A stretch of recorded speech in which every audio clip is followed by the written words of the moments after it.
God, this is going to be a long one. Well, this is going to be our draft special. I'm going to try to go over all 32 teams and what I think about their draft. It's either going to be love it, good, ugh, or that's just bad. All right, we got a little bit of stuff to get out of the way first. It's mostly baseball. I'm not really following the NBA playoffs right now. I think the Lakers are going to lose in the first round, so who knows what's happening with that. We don't really have anything else for NHL, not following the playoffs in that either. Not a lot of college football news outside of the draft itself, which I guess is combined with NFL, so yeah, all right. This is number 151 of Hoagies and Pierogis. We're catching them all. Let's go. Recorded in central Pennsylvania in front of a live studio audience with your host, Ian DiCarlo, this is Hoagies and Pierogis.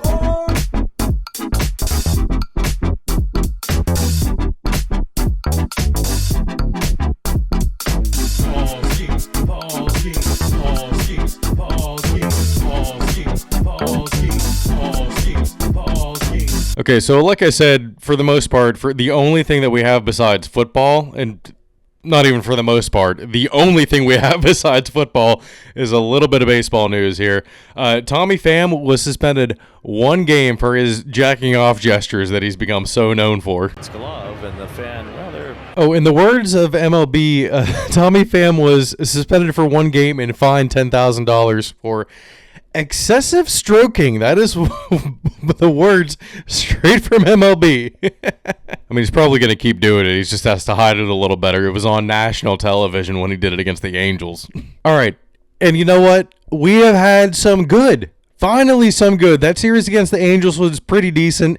And then this first game against the Dodgers on the back end of day 2 of the draft, Skeens decided he was going to shove against the best lineup in baseball. 6.1 innings pitched, 9 Ks, only 5 hits allowed on 108 pitches. Yamamoto was on the mound opposite Skeens, and they were having a hell of a duel. But Skeens prevailed and came out the winner. And then O'Neal Cruz is solidifying himself as the best power speed threat in baseball, and one that he was billed as coming up as a prospect. He's on pace for something like 40 home runs and like 65 stolen bases as of right now.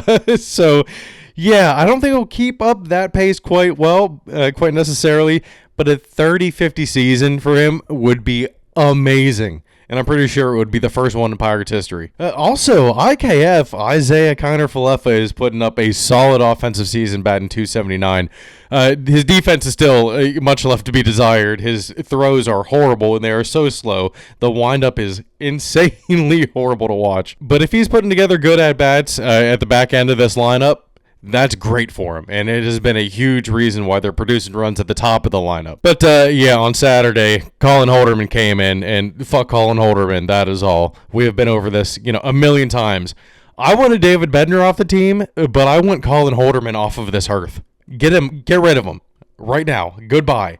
I don't know why Shelton has so much trust going towards him, and that's another thing. Shelton is going to be gone sooner rather than later because he places way too much trust in these people. It was his first game off the IL after he kept shitting the bed.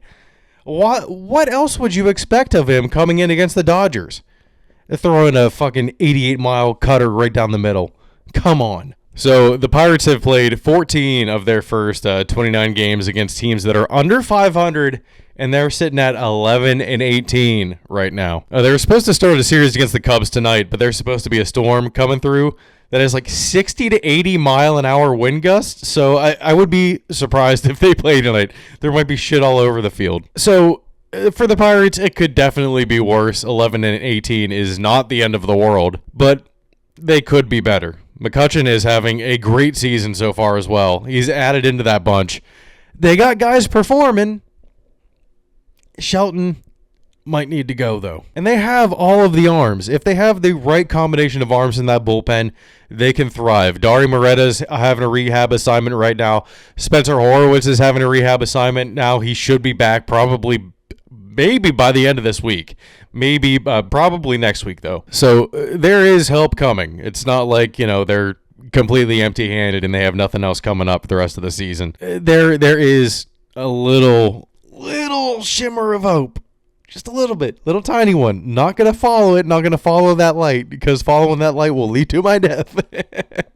But yeah, I will temper my expectations.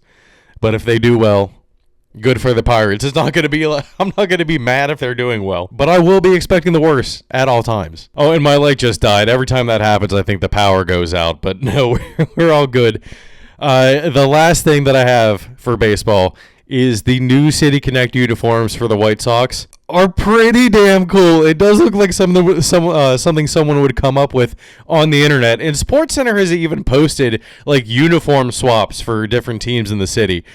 The Chicago White Sox have a Chicago Bulls inspired City Connect jersey, and it's pretty sweet. Okay, so for college football, I'm going to do the rest of this without the light here. Just this little part. Bill Belichick's girlfriend is going a little bit crazy. He was interviewed, and he was asked how they met, and she said, "We're not doing that." How did you guys meet? Not talking about this. No? No. It's a topic neither one of them is comfortable commenting on. What? Was there something going on a little bit over 6 years ago, maybe? That's probably pretty bad. Bill, what are you doing? We get your new book next week, I think, so let's go. Oh, I'm so excited to get that. And then lastly, college football 26 will be available to play on July 10th. I will check to see what they're going to upgrade and like update going into it before deciding on it. The only thing that I've heard is Metallica is going to be in the game now. That's about it. Dude, I will take Metallica's music in that menu over those damn drums any day of the week. Okay, let's get into this NFL draft stuff. I have my first round reactions for every team, and then I'm just going to go through after that, and then I'm going to break down their whole draft class after the initial reaction of their first round pick. So, this is going to be long. Let's get into it. All right, the draft has started here, and Cam Ward looks high as fuck. What the look at those eyes. Oh my god. They're obviously going to take Cam Ward here. The Titans are at number 1, so no surprise. Pick is in. Let's see who it is. Goodell, you're always going to get boozed. Don't complain about it. Cam Ward, number 1. Obviously, no surprises here. But now it gets interesting. Let's see if anyone trades up to number 2 or if the Browns take Abdul Carter instead of Travis Hunter. We'll see here. What if they take Genty? That would be the most Browns pick ever. Taking Trent Richardson at 2 and then taking Genty at 2? Don't do it to him, Cleveland. Oh! Browns move back to number 5 with the Jaguars! Oh my god. No way. Holy shit. The Jaguars they just gave up a haul to move up to number 2. Who are they getting? Their first round pick this year, number 5. Their second round pick this year, and their fourth round pick this year, and the first round pick next year to move up to number 2. Who is Jacksonville going to take here? No. Travis Hunter to the Jaguars? What? No way. Holy shit. People were right when they were saying that teams could move up from that top 5 position and try to move up to number 2. Oh my god, Jacksonville. What are you doing? They definitely needed help. Well, yeah, they're obviously going to take Travis Hunter here. They got rid of every single pass catcher that they had. I had them taking Tyler Warren at number 5, but Travis Hunter here to them at number 2. Oh my god. Oh my god. I think Brian Thomas is still a top fantasy pick next year. I don't think this really changes anything. But wow, I didn't think it would be the Jaguars. Damn, I figured they'd be content getting Genty at number 5. Genty or Graham. Whoa. Oh shit, it's already going down. We didn't have any trades prior to this, but now we're going to have all the trades in the world. Okay, so the full trade, the Jaguars got the Browns' second overall pick, the 2025 fourth round pick, and the 2025 sixth round pick from the Browns. The Browns got the 2025 fifth overall pick, 2025 second and fourth round picks, and the 26 first round pick. That's a lot. That's a lot to move up 3 spots. But when you're doing it for a player like Travis Hunter, who obviously this should be, if it's not Travis Hunter, they're stupid. If he's Pro Bowl at both, worth it, 100%. But he should be all pro at one of them if you're taking him this high and trading that much for him. Who is that? Is that Miles Jack? Oh no, never mind. Cutting that out. Hey, we want the 2nd overall pick. What is this? Come on. Turn your pick in with enough time left for this bullshit to be over with. All right, not bullshit, but you know what I mean. All right, Jaguars. Travis Hunter. Yep. There's his girlfriend. Oh, Jesus. Shamar Stewart just gave Maxwell Hairston a look. What the fuck was that? Yo, Travis Hunter's hitting it. Damn. Okay, Travis Hunter to the Pats dream. Dead. But I wonder, they haven't showed his dad yet. They haven't showed Travis Hunter's dad. All right, the Giants pick is in. Quit interviewing Travis Hunter. Who cares? The pick is done. It's in. Let's get moving. These hats are giving hardcore Vietnam veteran hats. Don Hudson? What the fuck? Only player with 400 career receptions and 10 career interceptions. There truly has not been a real two-way player in the NFL ever. Okay, so it's not the team that we thought that he was going to, but Travis Hunter went number 2. That was basically chalk across the board. So Cam Ward 1, Travis Hunter 2. What are the Giants going to do here? They have their pick in. Let's see what they do. Giants go with Abdul Carter. All right, Abdul Carter to the Patriots dream is dead. That leaves us with only Campbellsaurus Rex. Did people forget that a T-Rex is like the king of the dinosaur kingdom? Basically equivalent to the lion in the animal kingdom? People. Oh, he has T-Rex arms. But he is a T-Rex. Come on. Will Campbell is the pick right here. Easily. There were some talks this morning or last night about Thibodeau being available in a trade. But why would they not keep him? It would be the most insane line ever. Abdul Carter can play off-ball linebacker and pass rush when you don't expect him to. That would be insane. Keep Thibodeau. The biggest thing to me, looking at this tape that they're playing right now, is that this is how you play edge rusher in Madden. Like, you win every single one of these matchups, and you just completely bull rush the quarterback. And he's just, it almost looks like he's having fun out there. He's doing this for fun. Oh, they just showed a clip from him against SMU. If I would have seen orange gloves, I would have went crazy. Wait, why did they just show an empty couch in Canton, Texas? They just cut the Shadur Sanders, and it was just an empty couch. What the hell? We're in this commercial break before the Patriots pick, and have they really run out of ideas already? You're making a live-action How to Train Your Dragon? It looks worse than the animated version. Okay, Patriots. This one seems obvious. Yep. Campbellsaurus Rex. Let's go. Will Campbell, we're happy to have you. Be that anchor at left tackle that we need you to be. If anything, if you're just a little bit above average, that would make you like 3 times better than what we have right now. So, hell yes. Will Campbell is a Patriot at number 4. Let's go. I absolutely love his athleticism at the position. And, I mean, even when he gets beat, like they just said, he can recover pretty fast. I'll tell you what. Campbell looks pretty damn good on the back of a jersey. It's just an offensive lineman name. Will Campbell. Just a staple. Big, chunky staple. Oh, they just cut to the Patriots draft room, and it's not as ecstatic as other draft rooms. It's not really what you want to see, but yeah. I think this was the right pick. A lot of people are looking at each other in the Patriots draft room, and it's a bunch of fat-ass losers looking at each other like, oh, this fat-ass is going to be good at football? Yeah, he is going to be good at football. Shut the fuck up, sit back, and watch. Okay, Browns at number 5. The pick is in. Are they going to take Genty? What is going to happen here? Oh, wipe your nose, Will Campbell. Come on. Do that slow southern drawl? Yeah. This is a 10-year offensive tackle. Let's go. Okay, Browns.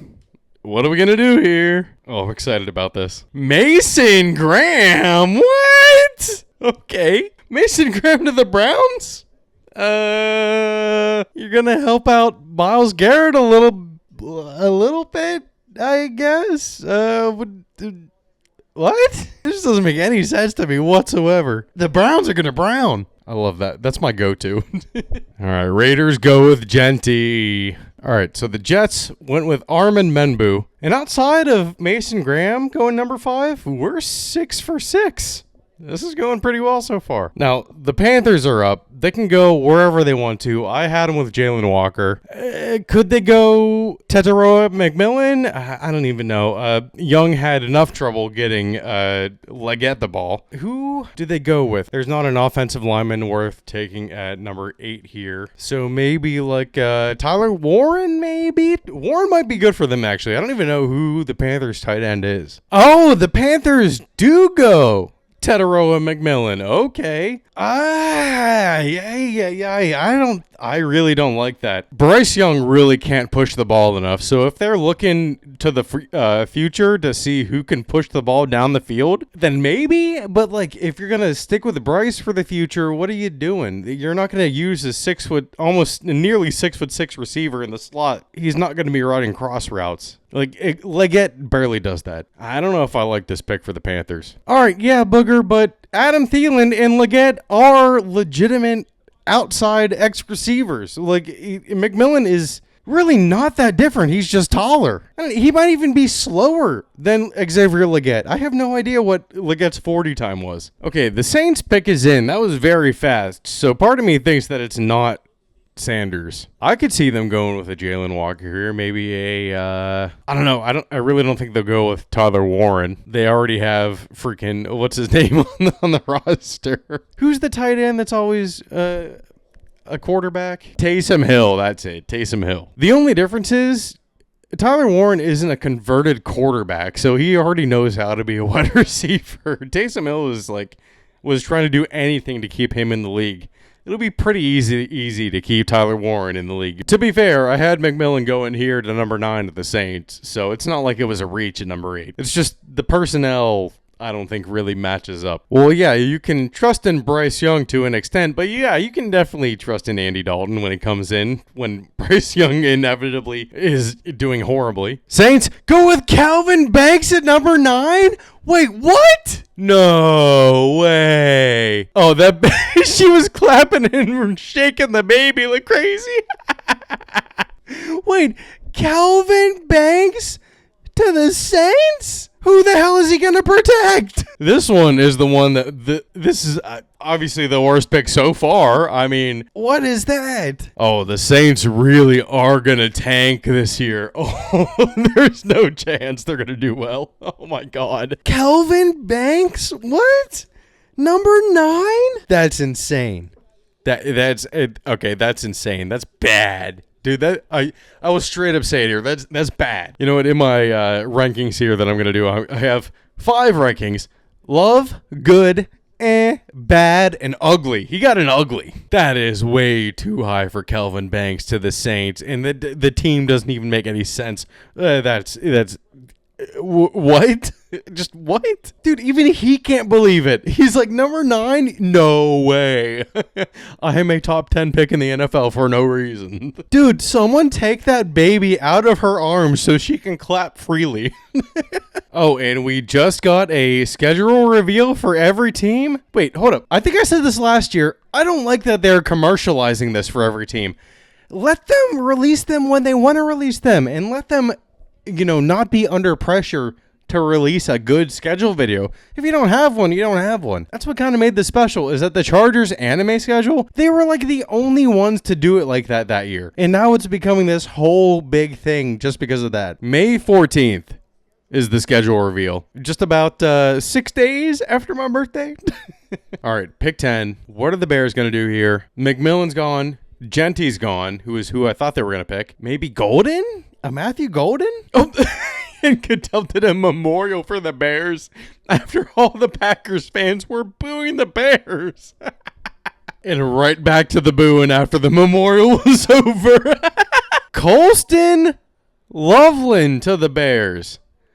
Tyler Warren still on the board. Oh, what's going on here? Okay, Cole Kmet and Colston Loveland as the tight end 1 and 2 in Chicago. The 49ers already have their pick in, so they are ready. Colston Loveland coming out of the fullback position to catch passes?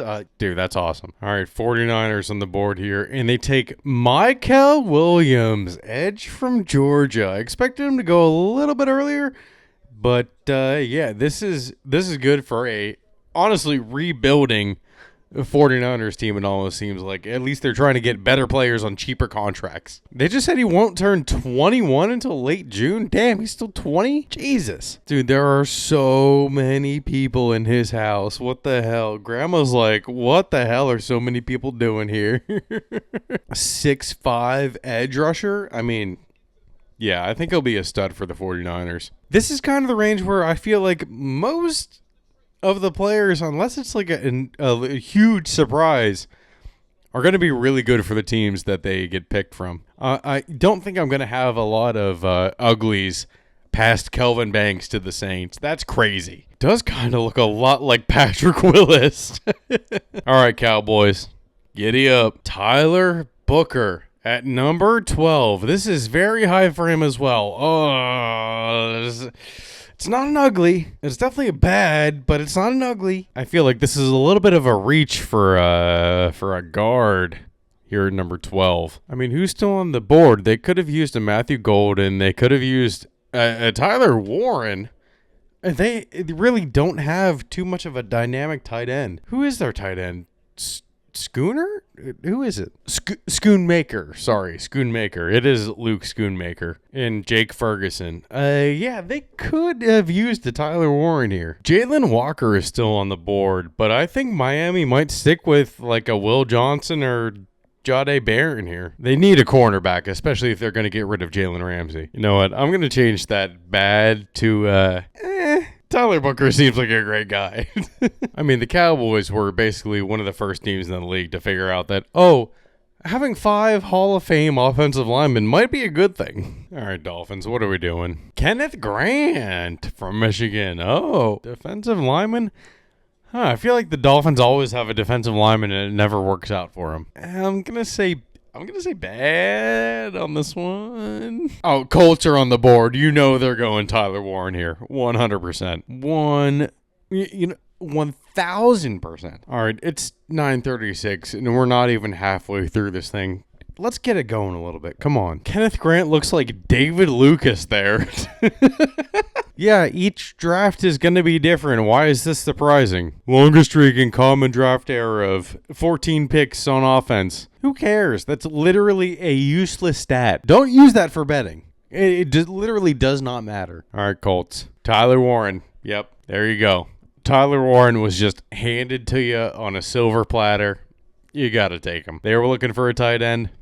There's your tight end. You know, they mentioned basketball. I think basketball transitions the most to football in the tight end position because you got a lot of pick and rolls almost. Block and then get off your block and then go to catch the football. They just said the last time the Colts picked a tight end in the first round, it was Dallas Clark. So yeah, that did work out pretty well, huh? All right, the Falcons still are not. They still don't have their pick in, and there's a minute 5 seconds left. Are they going to go Shadur Sanders here?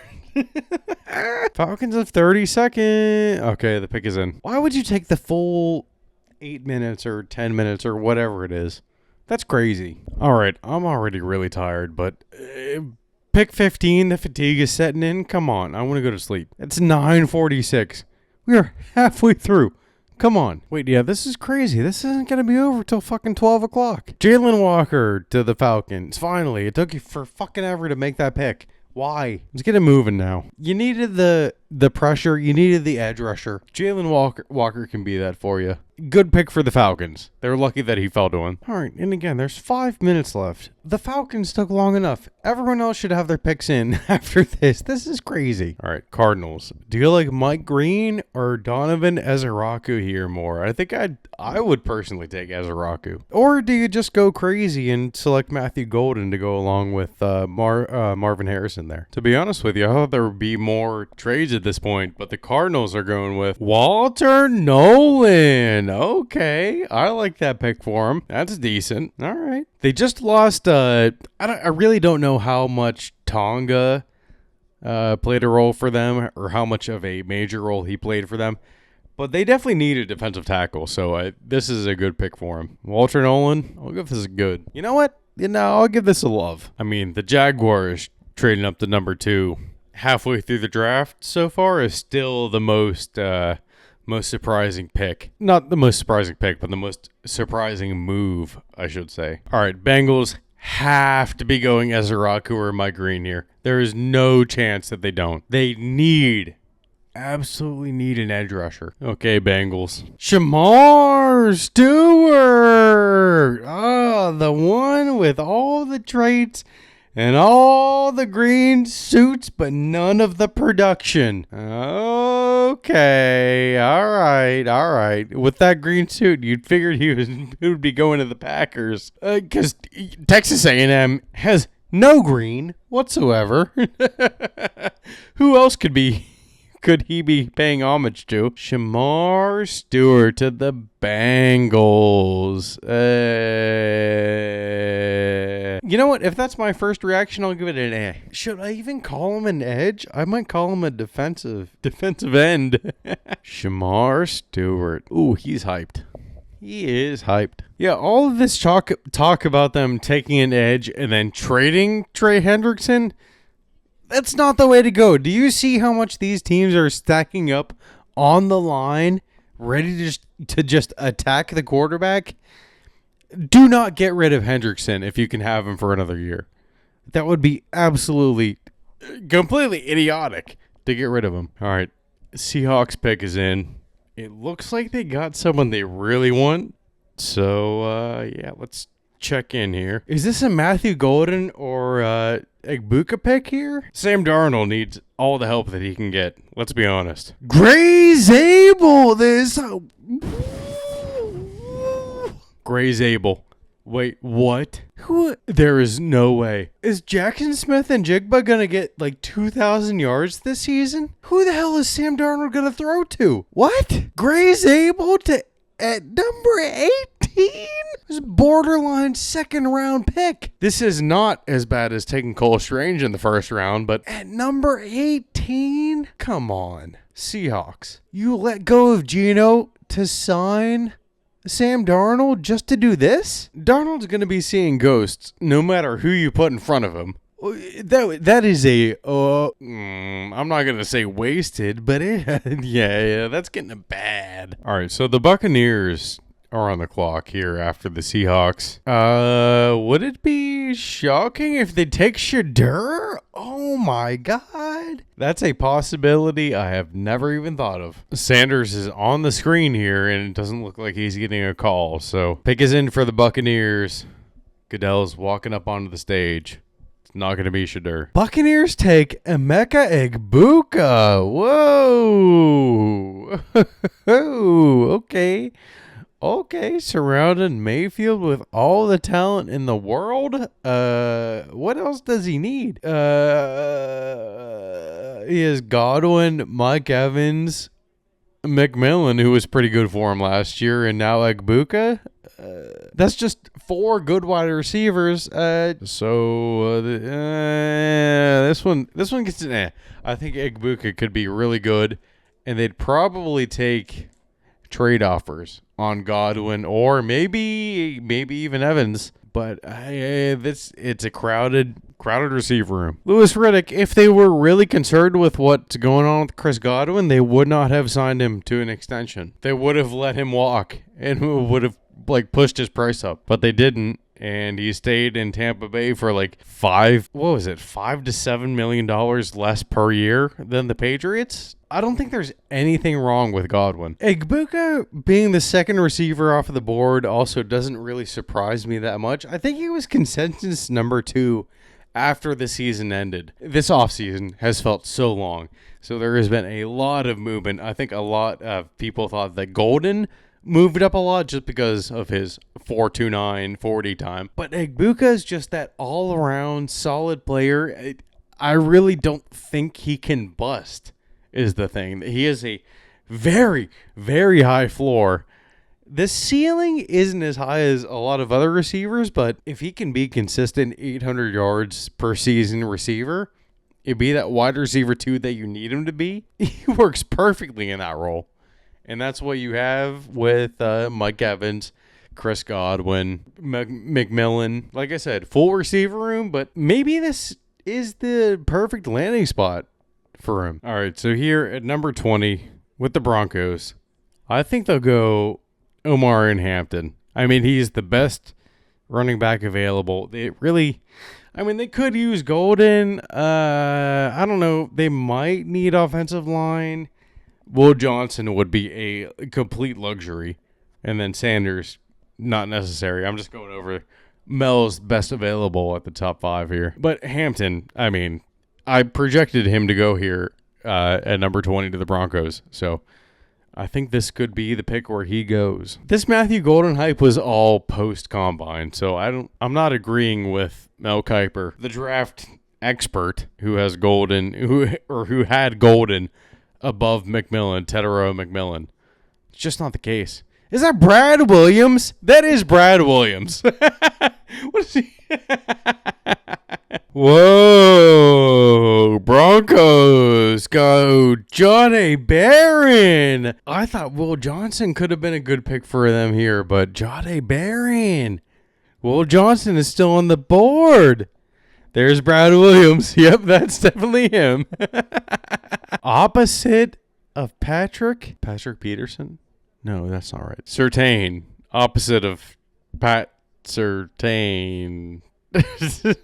Or maybe they're hoping for Scadaboo in round 2 or 3? I don't know. Barron is just like a luxury pick for them, and they really aren't in the position to take luxury picks like this. This is a little bit of a stretch, I think. Okay, Steelers, what are you going to do? You're going to go Sanders? You're going to go Dart? You need something to quarterback. Don't go Tyler Shuck, because Tyler Shuck is not even 4 years younger than Mason Rudolph. Isn't that insane? Do not take Tyler Shuck. Okay, Steelers. What are you going to do here? Jackson Dart's waiting there with an Orange Crush in his hand. Mel Kiper's favorite drink. Whoever was sitting next to him was dead asleep, like snoring. Kiper, the Saints did not want to take Sanders. They are way more than Sanders away from being a good team. May as well tank this year and just take best player available there. I mean, was Kelvin Banks the best player available there? That's a questionable, but yeah. Definitely better than reaching on Sanders at number 9. Okay, Steelers. Derek Harmon! No quarterback! They better hope that Jalen Milroe is there in the second round when they pick. Wait, what? Whoa. They went Derek Harmon? Steelers just straight up went best player available. Whoa, that's crazy. This is the best possible outcome for the Steelers. Unless they draft back up into the first, but they have no picks to deal this year. They don't have a second round pick. What are they going to do? Wait, this is kind of insane to me. Derek Harmon. This is something I was not expecting whatsoever. To be honest with you, I cannot name a single person on their line other than Alex Highsmith and TJ Watt. Those are the only two, and they're both edge rushers. I guess they do need a defensive tackle. Oh, from the Ducks to the Steelers. Derek Harmon. Whoa, that's a huge surprise. That's a good pick. I know people were expecting quarterback, and you can be mad if you were so dead set on quarterback here, but I mean, they took best player available. In my opinion, you can't be mad at that. That's damn shocking. That is absolutely shocking from the Steelers. I'm giving that a love. I love that pick, actually. That's a great pick. Get this Steelers defense back to what it was. Back with a Casey Hampton nose tackle. You need a strong front. And that starts with your defensive line. Derek Harmon, you are a Pittsburgh Steeler. 11 more picks, and it's 10:30. Jesus Christ. Chargers are finally on the board. Oh, Marion Hampton to the Chargers instead of the Broncos. What? People were thinking they could take a running back here, but I wasn't so sure of it because they just signed Najee Harris. And J.K. Dobbins was the comeback player, second place, for comeback player of the year behind Joe Burrow. Oh, man. I'll give that one an I don't know if that's a good. I think Najee does enough. Najee's so similar to Hampton, I think. I don't know. I'll give that one an eh. Running back is definitely not something that they needed, but yeah. Again, this seems like a luxury pick. 4 out of the past 6 picks have been Matthew Golden here to the Packers. That seems like the ideal pick for them. All right, so the Packers are on the clock, and I know all that Theo Ash is thinking is that they'll take someone explosive or, at the very least, boring. Oh, the Packers are milking this. There is 1:25 left on the clock. They don't have their pick in yet. They know who they want to take. Come on. Jesus Christ. I was so tired, and I knew I wasn't going to get to sleep early tonight, but this is just dragging it on. 1 minute left, and they don't know who they're going to take? Bullshit. Oh, okay. Pick is in. All right, the pick is in. Come on. Do not bring special people out to announce these picks. This is taking way too long. I cannot wait until next year when I take a vacation day for Thursday and Friday to go to the draft to be in Pittsburgh. Fuck this. I do not want to go to work tomorrow. All right, Packers. What? Packers are going wide receiver. Matthew Golden. Yeah. Who called it? I did. Matthew Golden to the Packers. Theo Ash was right. I shouldn't say he was right, but he was right in what he wanted. Vikings, let's get this show on the road. Enough with the fucking putzing around. Let's get it on. Matthew Golden has the crowd hyped. Let's go. It's going to be awesome in Pittsburgh when they take a quarterback in round 1 next year. So the Vikings already have their pick in. I'm sure they want to forego all these theatrics, and they really do not want to have their first round pick booed in Green Bay. All right, that was pretty awesome when he had the crowd chant Green Bay on 1, 2, 3, Green Bay. That was awesome. Donovan Jackson. Wait, whoa. Donovan Jackson from Ohio State went this high? He took Josh Simmons' spot at left tackle last year, but he went ahead of Josh Simmons? Wait, what is happening? The Giants just traded up with the Texans. Oh my God. Well, they didn't end up with Travis Hunter, so if they get Shadur, what are they doing? That doesn't make any sense. Shadur with Neighbors? I think I like Hunter more than Neighbors, to be honest with you. What is Gilly? What is Gilly doing there with the Colorado draft room? What the fuck? Jackson Dart's quarterback room looks a bit happier than Sanders' QB room? Wait, Jackson Dart's hugging people? No way. No way Jackson Dart's going to go above Sanders to the Giants. No way. Oh my God.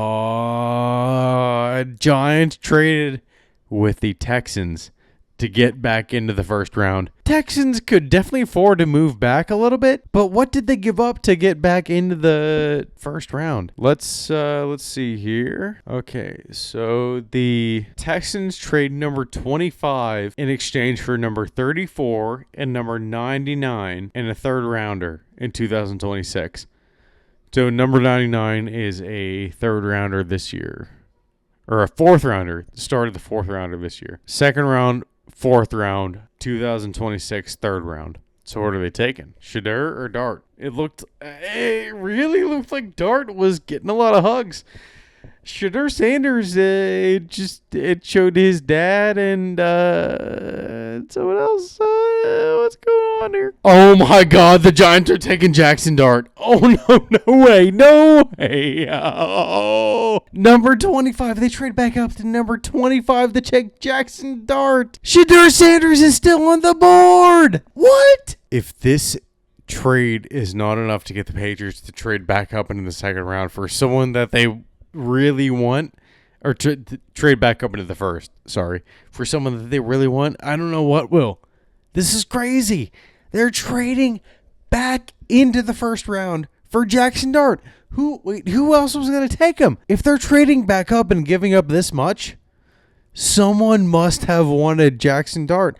And it must have been the Rams at 26. No way. The Giants. The Giants with the Jackson Dart pick. Oh my God. This is shocking that the Giants traded back up into the first round for him. They really thought the Rams were going to take him at 26? Yeah, Jackson Dart to the Giants. Wow. Well, the coaching staff did get themselves a first-round quarterback, and they did it without taking him at the number 3 spot. What? Okay, so now the Falcons just traded back up into the first round with the Rams. What are they gonna do? A whole bunch of late round trades. So yeah, Falcons trade with the Rams here. I don't know the specifics. Who are the Falcons going to take? Will Johnson? Is Will Johnson still on the board? Falcons trade number 46 and number 242 and a first rounder in 2026 for the Rams 26th pick.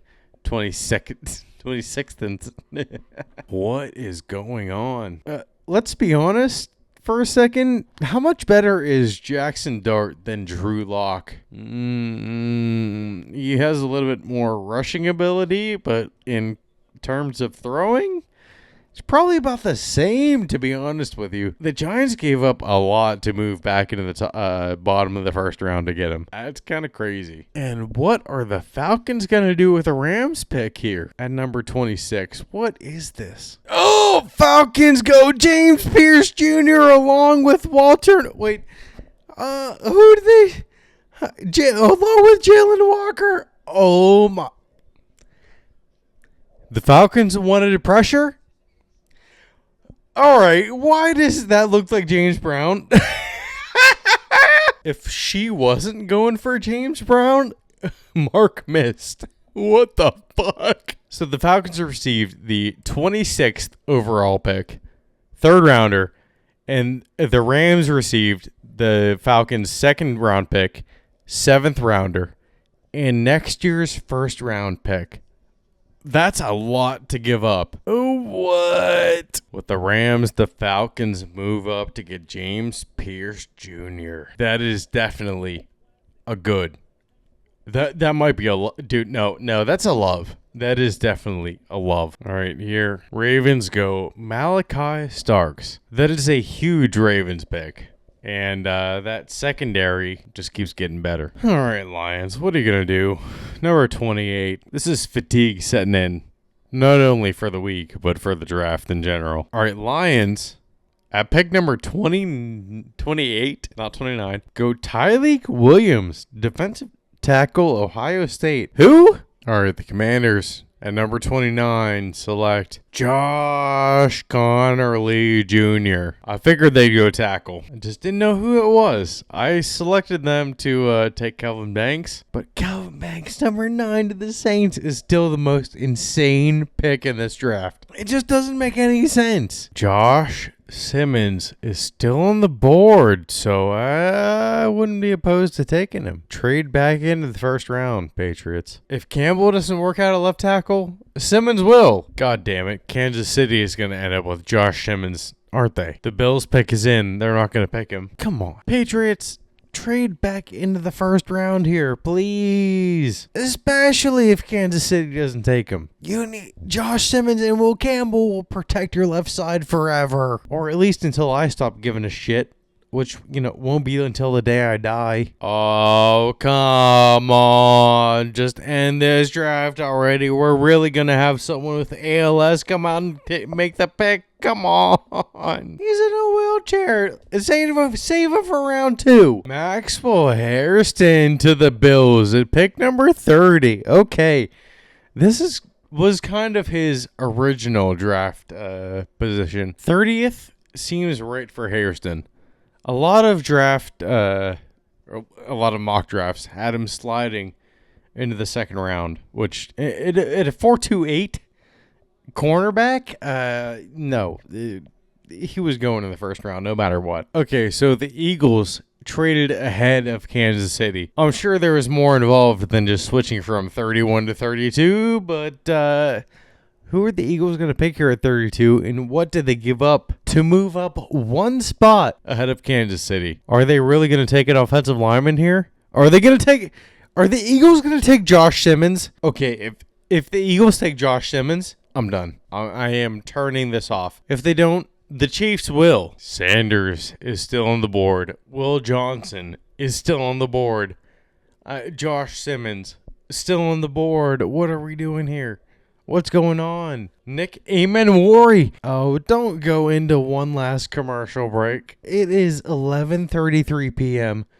We do not need another commercial. This is the last 2 picks of day 1. Just go into it. All right, well, the battery on my phone died without me realizing. So, yeah, the rest of this is going to be without video, which, I mean, didn't even matter in the first place. But the Patriots aren't going to draft back up into the first round, it seems like. So, there's really not much to get on reaction. Oh my God. A steal. Jihad Campbell. This is the bomb to the Eagles defense. What is going on? This replaces Josh Sweat. How can the Eagles keep getting away with it? Steal after steal after steal. What is this?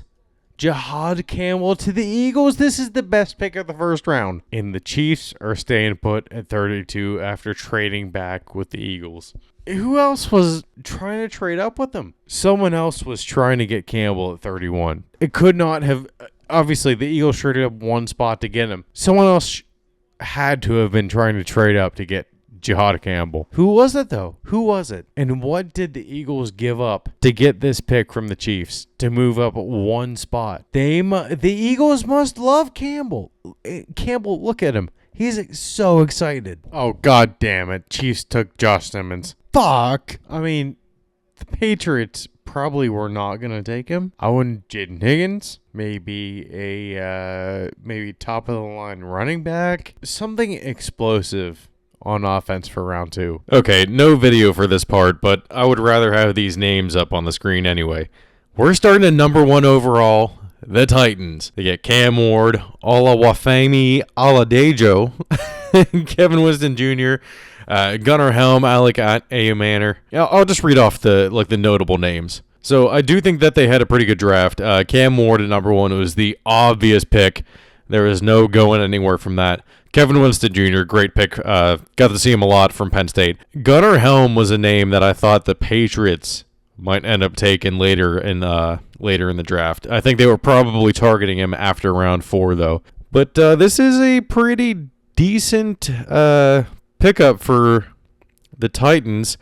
Now, they did also get Restrepo because he went undrafted, so they picked him up just to have that rapport with Cam Ward. I think is huge, and he should definitely be able to make the team and make an impact right away. It's the same college quarterback that he's had, for the past, 2-3 years? Huge move for them. All right, number 2, Cleveland. But, surprise, it wasn't Cleveland. It was Jacksonville. They traded up to number 2 from number 5 to go up and get Travis Hunter. The Jaguars ended up giving up their number 5 overall pick, the 2nd round pick, the 4th round pick, and next year's 1st round pick to move up to get Hunter.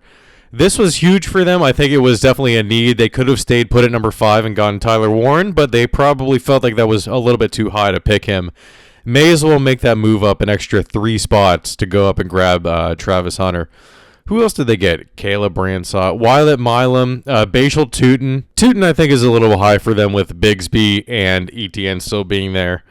But Hunter, great move for them, especially if he really can be all-pro at least one position and Pro Bowl level at the other. Number 3, New York Giants go with Abdul Carter as their first overall pick. This was hilarious. Lawrence Taylor told Carter he must be smoking crack if he wants number 56. Literally smoke crack first and be the best edge rusher in the NFL before asking for the best edge rusher's name or number. Carter, what are you doing? Of course he wasn't going to give it up to you. But with their second pick, the Giants moved back up into the first round, and they had to trade away their second round pick, their second third round pick, and a 2026 third round pick with the Texans to move up to number 25 to take Jackson Dart. Not the quarterback everyone was expecting to go that high in the draft. But yeah, Dart, at least not to the Giants. I did not expect Dart to go to the Giants whatsoever. They really didn't have to give up too much to get up and go get him if they really believe that's their guy. I mean, I think I'm a little bit high on Dart, higher than a lot of people, but I don't know how well he's going to be doing in New York, just because it's New York. So, you know what? I honestly don't hate this so much because the rest of their draft was pretty damn good. Getting Darius Alexander, defensive tackle from Toledo, and then Cam Scatteraboo from Arizona State, and Marcus M'Bow from Purdue as an offensive guard. Those picks afterwards are aces. That's amazing. They were really fortunate to not have to give up that first third round pick that they had at the top of the round. I think that move will make Thibodeau even better, and I think they'll be able to keep him now, especially if there are some lingering injury concerns with Carter. Just have a solid rotation. Like who said it? The Stay Hot podcast said that Tennessee had like almost a hockey rotation on the line, and they swapped in and out like 3 to 4 players at a time. New York can kind of do that if they keep Thibodeau. I don't see why you wouldn't. So the Giants, honestly, kind of aced this draft. If Dart doesn't work out, they still have Russell Wilson, who is fine as a starter. And then they also have Jameis Winston. So that's only if things really don't work out. But honestly, I think Dart will be totally fine. All right, now we are on to the Patriots. We are on to my team. Let's go. They take Will Campbell, number 4 pick overall. And that speech that he had, I will fight and die to protect him. Oh my God. To be able to get my name called by a franchise like New England, it means everything to me. We can feel that. We absolutely can feel that, Will. You are brought to New England to protect Drake May. What kind of tone are you going to set on this offensive line? I'm going to fight and die to protect them with everything I've got. Congratulations, Will. I appreciate it. Tears, and I love the pick right away. It was such a great Vrabel kind of guy. And then in the second round, there were so many options. They could have gone down any route, but they went down the most interesting one. Travion Henderson as the 38th overall pick, round 2, number 6 in the round. Great value. He goes after Judd Gittens did to the Browns. I love this pick. He can do every single thing that Ramondre can do. He can do single thing that Gibson can do, except for he can do every single one of those things better, and he is a great pass blocker. I love this pick. I love it. This might be my favorite Patriots pick in this draft.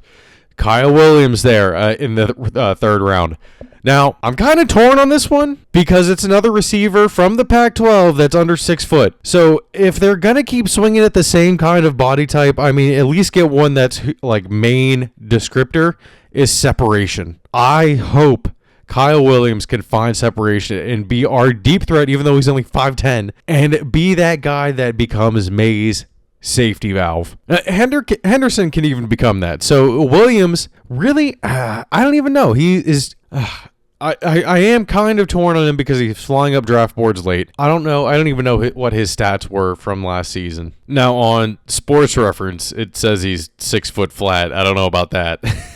But he had 1,198 yards and 14 touchdowns last season. So the production is even there. I'm scarred by Pac-12 receivers that the Patriots have taken. Okay, this pick was the only one that I was like, there might have been better options on the board here, but Craig Woodson, he's kind of old. He's a safety from Cal. Apparently, he did really well in that game against Miami until the last half quarter. I don't know. Again, I don't know what happened. We didn't really watch that game. Oh, but I skipped over this. Center, Jared Wilson from Georgia, they went with at the end of the third round. Xavier Watts was still on the board, and that's who I was hoping they would go for. But maybe they had some intel here on Wilson. Maybe someone was going to come up and get him.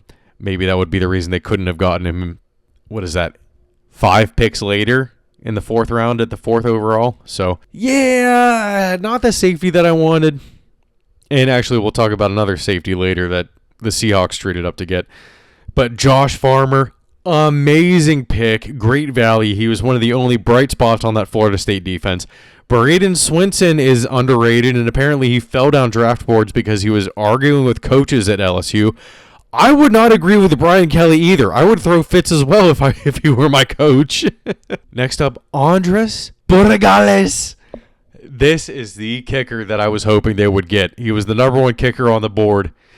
May as well. I think when they traded up to get, or maybe not traded up to get Ryland, but when they took Ryland in the 4th round, that was the second best kicker available in that draft. And I was like, why would you even waste that pick on him? But yeah, the best kicker on the board. Marcus Bryant, a 6'8" offensive tackle for Missouri, doesn't even have like any scouting reports on him. Just having a 6'7" body in there, 6'8" body in there is good almost no matter what. Unless he's a complete statue and can't really move around that well, but then they wouldn't have taken him. Julian Ashby. Here they selected a long snapper, 7th round, 35th pick in the 7th round. A lot of people, well, not a lot of people, this one guy on Twitter was like, man, why'd they take a long snapper instead of a cornerback? And I was like, what? Joe Cardona won't last forever.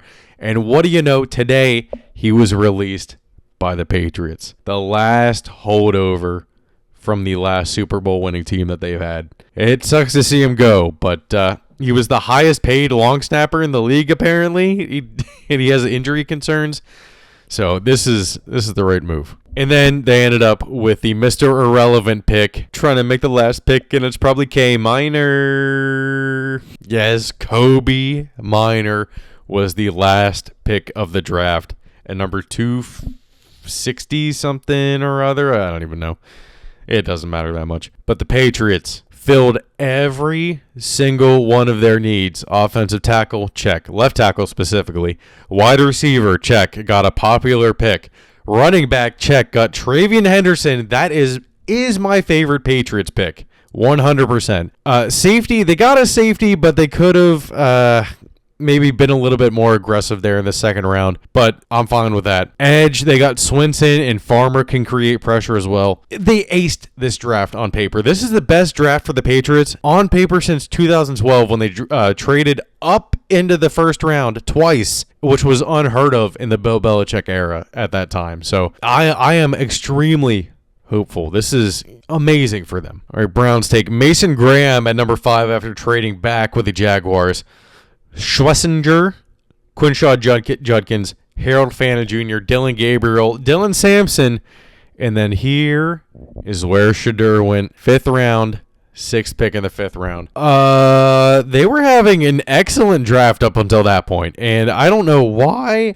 If you knew you were going to take Sanders, they traded up with the Eagles to get him, by the way. Why would you take Dylan Gabriel at the end of the 3rd round? There were plenty of good players there at the end of the 3rd round to take. That does not make any sense to me whatsoever. And yeah, Gabriel's on the older side, but now they have 5 quarterbacks on the roster. Joe Flacco, Kenny Pickett, Dylan Gabriel, Shedeur Sanders, and Watson. Well, obviously Watson is not going to be on the roster, so he's just a non-factor completely. Kenny Pickett, maybe? Your best scenario in this situation is that either Dylan Gabriel or Shedeur Sanders, or honestly Kenny Pickett, balls out in the preseason and gets traded to another team. That's probably the best thing that you can hope for. I mean, Joe Flacco is not going to play in the preseason. He's 40 years old. So I think Dylan Gabriel is going to get probably the majority of snaps in the preseason to try and get him traded. But why would you bring on all of the extra stuff that comes along with drafting Shedeur? It doesn't make any sense. And this reaction from the war room that the Browns had really makes me think that Dion paid someone for him to be there. This reaction was horrible. Is it reality in regards to Shedeur and Dion? Dion's not going to interfere. He's not going to be calling the coach. He's not going to be commenting about Shedeur while he's in Colorado. Lou, I think there's a lot of just fake news out there surrounding this. And then while we're on reactions, let's do the reaction to the prank call that everyone's been talking about. What is wrong with them?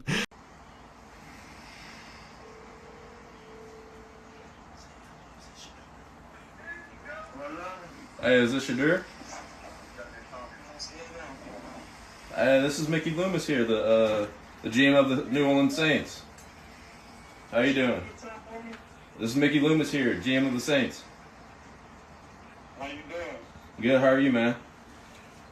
Good, been waiting on you. Yeah, we have. It's been a long wait, man. We're gonna take you with our next pick right here, man. This ain't gonna be nothing to do. Hey, but you're gonna have to wait a little bit longer, man. Sorry about that. What does that mean?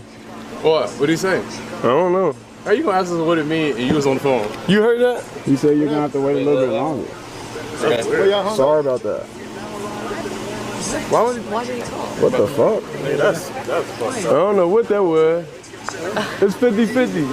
But nobody got this number though. It was private. Did they just troll, bro?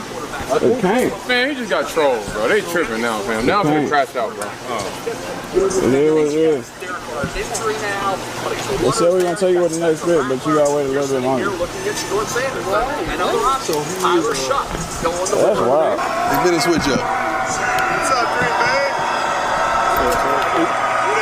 Nobody got chose yet. All right, with the 40th pick in the 2025 NFL Draft, the New Orleans Saints select Tyler Shuck, quarterback, Louisville. Switch it up. Quarterback?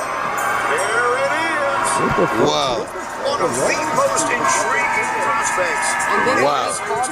He's 26 years old in September. He played parts of 7 seasons in college. Look at the reaction. You got the phone, Who got that number? From the dog.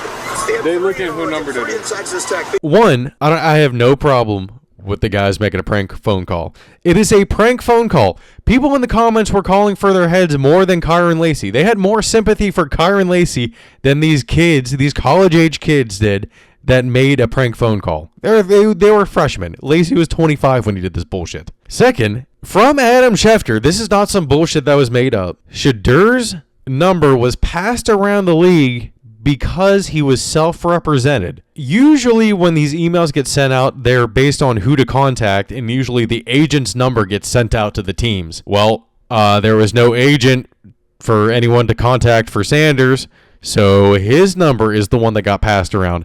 Why it would be his number, I have no idea. His draft day number. What? Just get a burner phone. I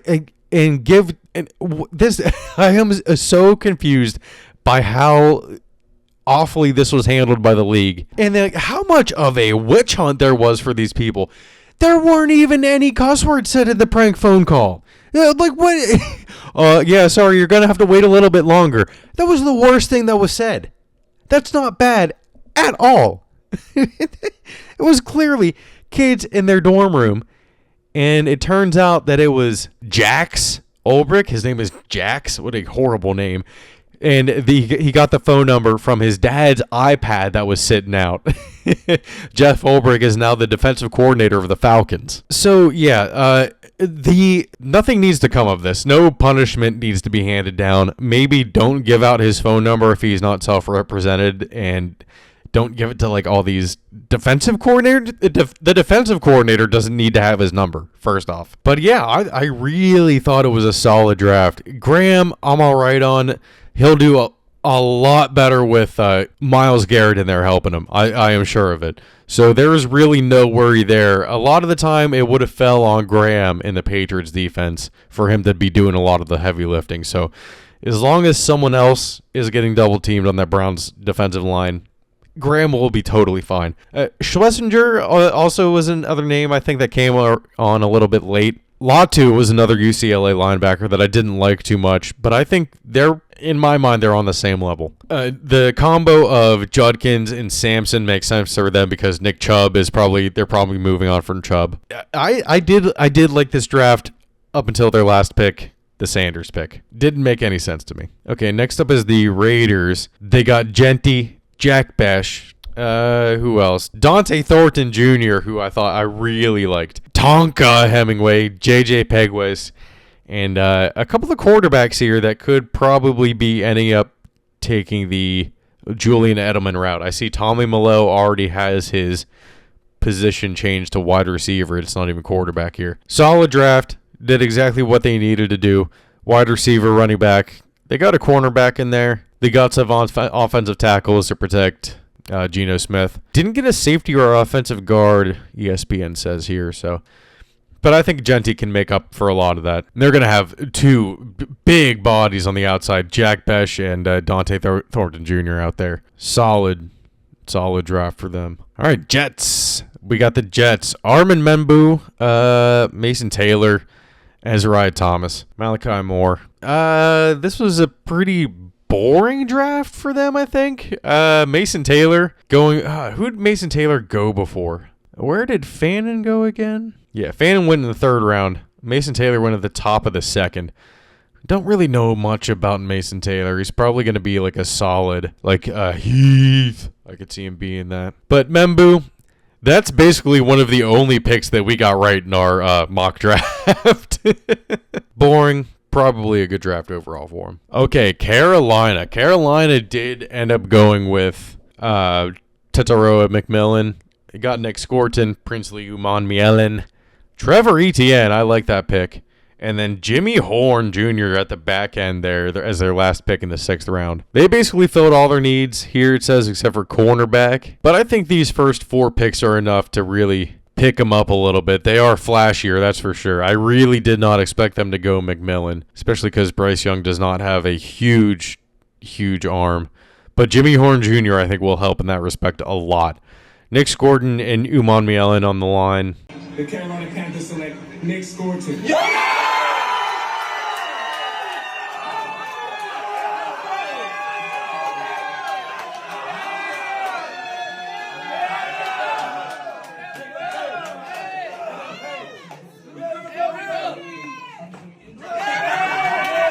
With what they added in free agency, I think this Panthers defense can actually be pretty damn good. Maybe they can make a leap like the Broncos did last year. I have no idea. That is a decent draft, though. I don't hate it. New Orleans. I thought this one was a little bit confusing. I didn't expect them to go Sanders, but I didn't expect them to go Kelvin Banks Jr. Who the hell is he going to protect? Spencer Rattler? Really? I mean, hell, I guess they need him if Carr's going to play. They need him to stay healthy, so hell, it might be a good pick. But that all might be a moot point because they did take Tyler Shuck. He was the next quarterback off the board after Dart. And everyone was like, whoa, Shuck went ahead of Sanders. No way. And I honestly could not believe it either. He's going to be 26, like I keep saying, in September. Before Halloween. That's scary. But yeah, I do not know a lot of the names here. I think I've heard of Sanker before. Jonas Sanker. Slutzman, a great name. Chicago. Okay. Chicago. Instead of going with Tyler Warren, they went with Colston Loveland. Colston Loveland did not get to go to the Colts. But he would have, since they were the ones that ended up taking Warren. But yeah, these were 2 players that I thought the Patriots could take. Luther Burden III, and they're the obvious pick for the Patriots, Ozzie Tropillo from Boston College. Shamar Turner in there as well. I guess he has an injury concern with the rod that was placed in his foot. I think he's fine now, though. The Bears had a pretty decent draft. I really did not expect them to go offensive tackle there in the 3rd round with what they added in free agency. But they added some weapons for Caleb Williams, and I will not be happy if Luther Burden III ends up being good. And everyone's saying at the end of the season, at the end of the regular season, oh, Luther Burden's still a top 10 pick. He did not even go in the 1st round. Calm down. He's not that good. Oh, God, that's going to age horribly. All right, San Francisco took Michael Williams. Great pick for them. And then I don't know a lot of these names either, except for Curtis Rourke. That one's interesting if they end up. I don't think they'll move on from Purdy, but they're probably not going to be willing to pay him as much as he wants to be paid. So there might be some little bit of a dispute there. Yeah, Alfred Collins, Nick Martin, Upton Stout, CJ West. Who are you people? Dallas. Oh, Dallas. You know, when you're looking at this, it should not have been a shocker at all that Tyler Booker is a Cowboy. That is the most Cowboys pick ever. It's got Donovan Ezeraku in the 2nd round. Siobhan Revel Jr., great pick for them. Jaden Blue gets to stay in Texas.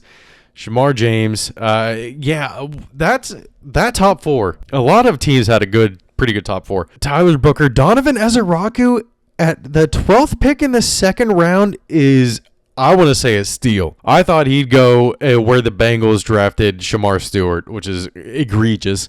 But they also got Siobhan Revel Jr., who is projected. I saw him a lot at the back end of the first round. So he tore his ACL. Modern medicine. It'll be amazing. He'll do fine. Jaden Blue, I really like for them after they lost Rico Dowdle. Cowboys had a pretty decent draft, not going to lie. I want to hate it so bad, but...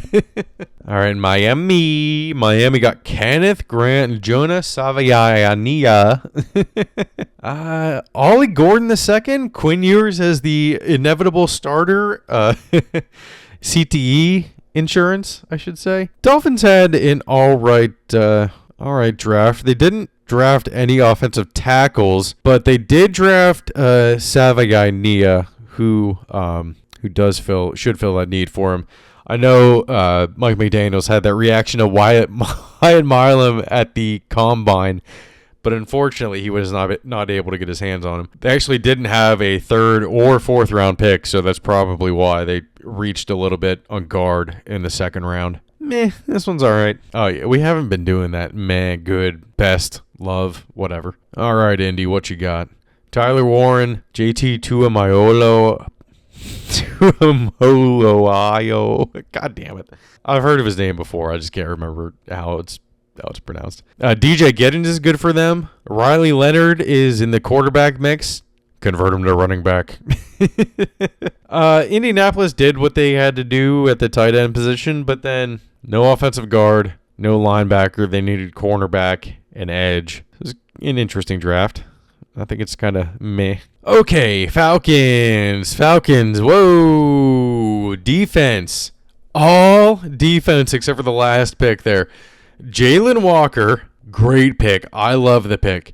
James Pierce Jr., I love this pick, but I don't like how much they gave up for it.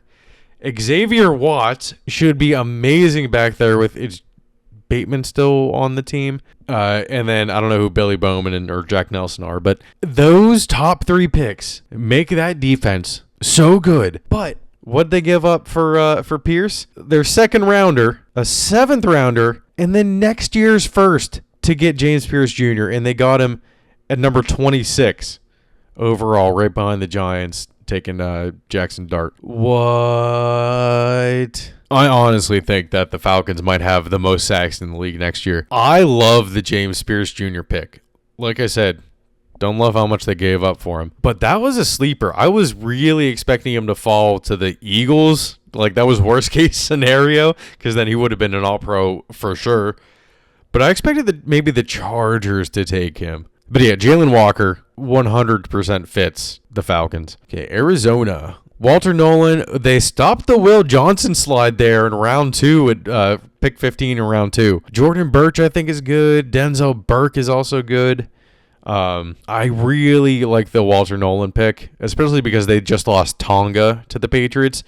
That fills a need for him. Will Johnson, a great value there in the second round. How do you pass up on him? A lot of teams are passing up on him. I don't know if it's because he had a little bit of a down year. He's kind of on the smaller side. Oh, no, he's not. He's 6'2". Never mind. 6'2", 194. That's not small at all. But yeah, it just looks like medical concerns here that he slipped for. So, I don't know. They still didn't add... Who else is on that offense? I know it's Marvin Harrison. They just signed who's their tight end to an extension this offseason. But then past that, James Conner's their running back. Who else is at wide receiver, though? I really have I don't know. I have no idea. Christian Kirk, did Kirk get traded back to the Cardinals? I can't remember. But this one's just kind of, I mean, those top two picks, great. But kind of just meh. All right, now here's the bad draft. Shamar Stewart, Demetrius Knight, Dylan Fairchild, and Taj Brooks is their running back of choice. First off, you're going to take the guy that had 4.5 career sacks. I kept saying in the last episode he had 4 sacks last year, but no, 4.5 career sacks. Dylan Fairchild, there were just so many better players on the board when the Bengals were making their picks. I really doubt Shamar Stewart does well, especially if they end up getting rid of Hendrickson. Still don't know what's going to happen there. Stewart definitely can't do it by himself. So yeah, they filled their need at edge, but no cornerback. They should have traded up in the second round for Will Johnson. They were 2 picks away from him when they took Demetrius Knight. This says they need a wide receiver, but that's a load of shit. And it says they need a tight end, which I guess they could have picked a tight end. But the Bengals filled 2 needs and waited until the 3rd round to fill one of them. So how well is this going to work out? I don't think it's going to work out well for them at all. Okay, Seahawks. Let's go with the Seahawks. One of the best drafts.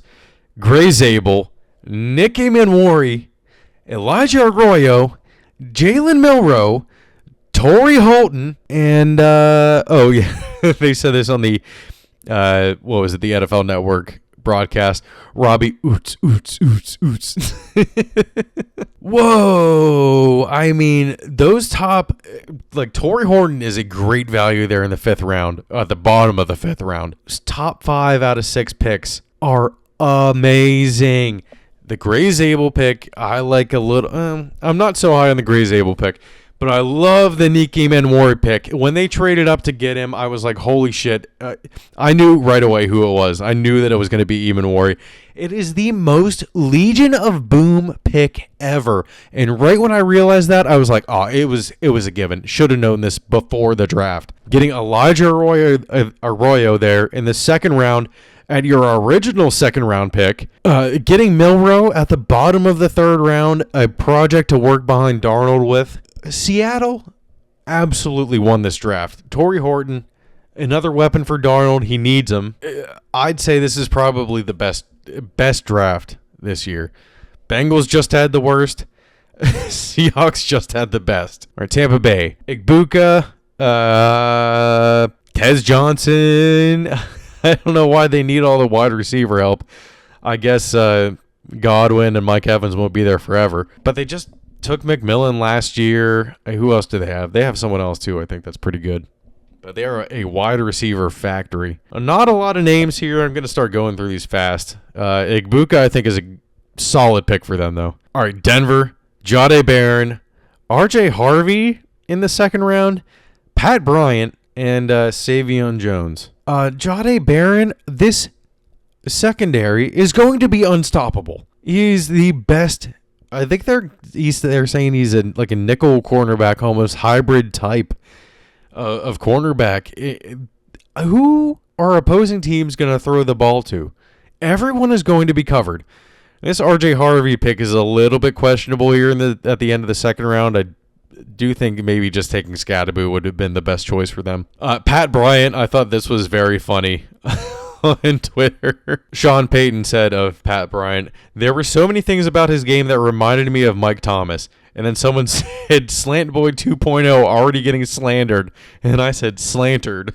But yeah, they made that defense even better somehow with their first pick. That's insane. Okay, Pittsburgh, which was the next possible landing spot for Shedeur Sanders after he got passed up on by the Saints. They took Derek Harmon instead, and this is insane because Derek Harmon's mom suffered a stroke, I believe, a couple years ago, and she was just recently put on life support. Derek Harmon told her that he was drafted, and she passed away. That's fucking insane. It's so sad. So what a great draft story. And then they took Caleb Johnson, Jack Sawyer, Yaya Black, and then Will Howard as their 2nd quarterback on the roster. I like the Derek Harmon pick. Caleb Johnson pick to replace Najee Harris, kind of meh. Jack Sawyer, kind of meh. I was hoping the Patriots would take him, but after looking more into him, he basically only has that playoff run in that last game of the year against Michigan as his highlight tape. But then Will Howard. This is a pretty good choice to sit behind Aaron Rodgers for a year. And like I kept saying, they kept passing on quarterback.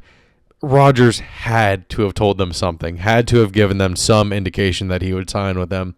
Or else I really don't think the Steelers would have waited until round 6 to take a quarterback. But it was a decent draft for him. Our Chargers took Omarion Hampton, Trey Harris, and then another notable name. Kyle Kennard is actually really good from South Carolina, and Keandre Lambert-Smith, wide receiver from Auburn.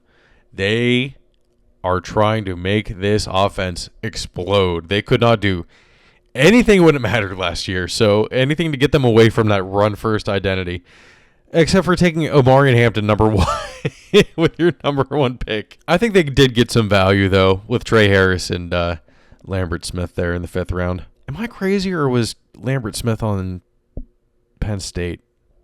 I have no idea. It doesn't matter. Let's get going through this. Jesus Christ. All right, Green Bay with Matthew Golden. And Savion Williams. Savion Williams was another good receiver that was shooting up boards. Solid draft for them. They get that. It looks like they filled every need here on ESPN, it says. But now they have a legitimate playmaker at wide receiver, I think. This helps them a ton. Okay, Minnesota. Minnesota took Donovan Jackson with their first overall pick. I was shocked by this. I was shocked that Jackson went over Simmons. Some people had Simmons going to the Patriots at number 4. But it doesn't look like the Vikings filled too many needs here. They only had 5 picks, though. They only filled offensive guard and wide receiver. So, yeah, who do they have at cornerback? I don't even know. All right, then New York was up again, and then the Falcons were up again, which takes us to Baltimore. They took Starks. Great pick for them. They have a history of taking great safeties in the first round. This just adds to it, I think.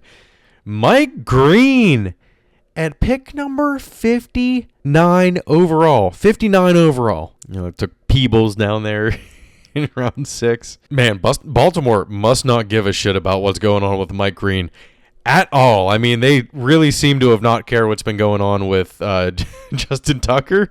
So, I mean, I guess they have experience in this department too with Ray Rice. So maybe they just know how to handle it, I guess, and were comfortable doing this. But Mike Green fell pretty damn far for, I think, most teams to feel comfortable taking him. That's going from being up there like where the Bengals picked at 17 all the way down to the second, almost the end of the second round.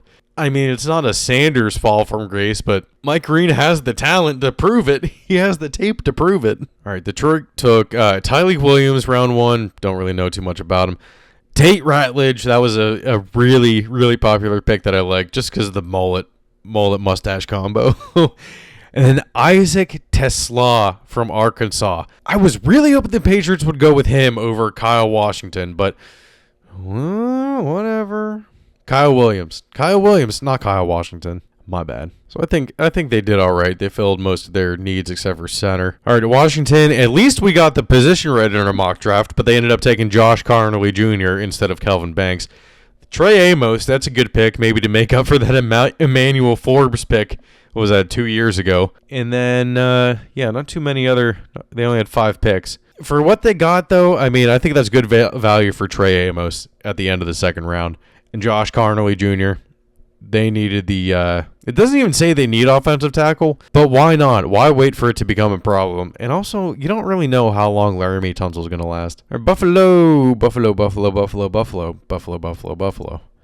Maxwell Hairston they took with their first pick, and a whole bunch of other names that I do not recognize at all. Deion Walker just sounds like a good football name. Landon Jackson, but I'm not seeing any other names that really pop off of here. Hairston might be a pain in the ass facing twice every year. All right, and the Eagles traded up one spot to get Jihad Campbell. There was this tweet that said, "Great pick for Fly Eagles Fly.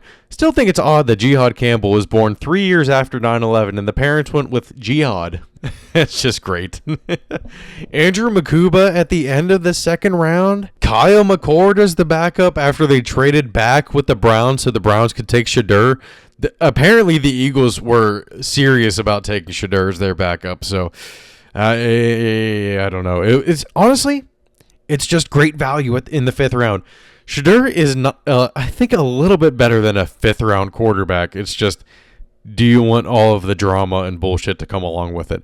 Which, now that he's separated from his dad, will there be that much? I don't even know. But the rich just keep getting richer with those top 2 picks. I mean, that's insane. Giod Campbell, I mean, I had him going to the Buccaneers at 19. And then Andrew Makuba was a safety that was flying up boards. To get him at the back of the second round, God, the Eagles are just incredible. And last but not least, that leaves us with Kansas City getting Josh Simmons, last pick of the first round. I do like that pick for them, and I do think Simmons will work out. I was really being talked into it at the end there of the Patriots taking him at 4. So I think it'll work out. Omar Norman Lott is apparently a great defensive tackle from Tennessee. That's where I heard the Stay Hot, when they were talking about it on Stay Hot, the hockey rotations with Omar Norman Lott in there and James Pierce Jr. and everyone coming in and out. Jalen Royals probably is going to be a superstar under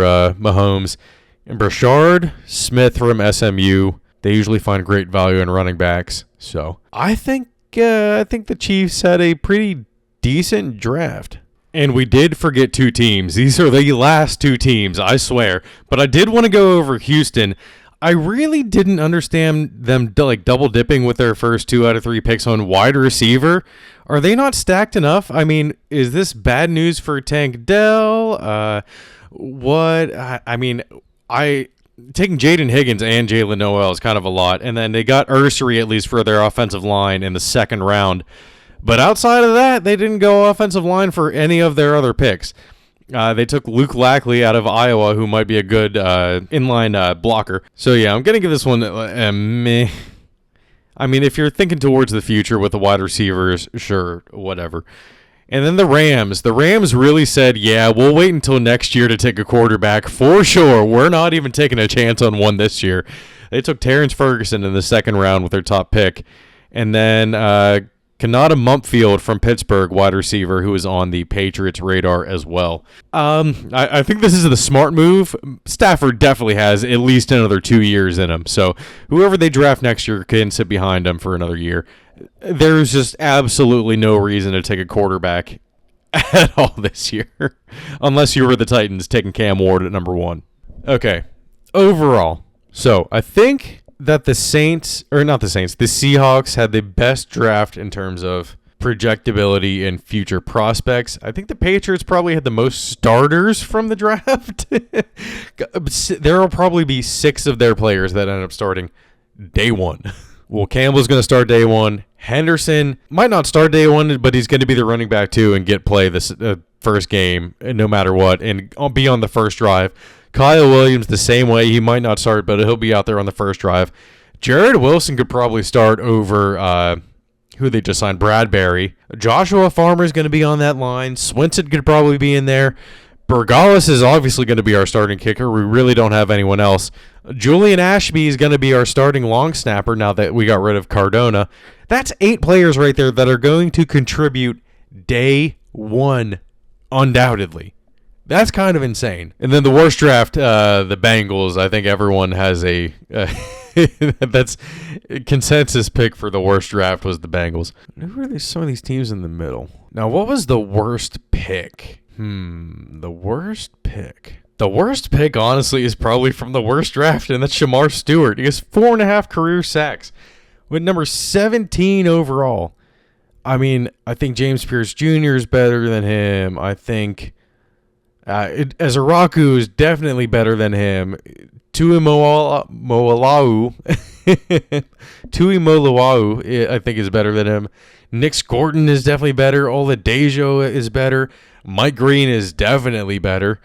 It just really does not make much sense to me to take Stewart that high when you're just projecting him off hope. You're just hoping that he gets better at some point.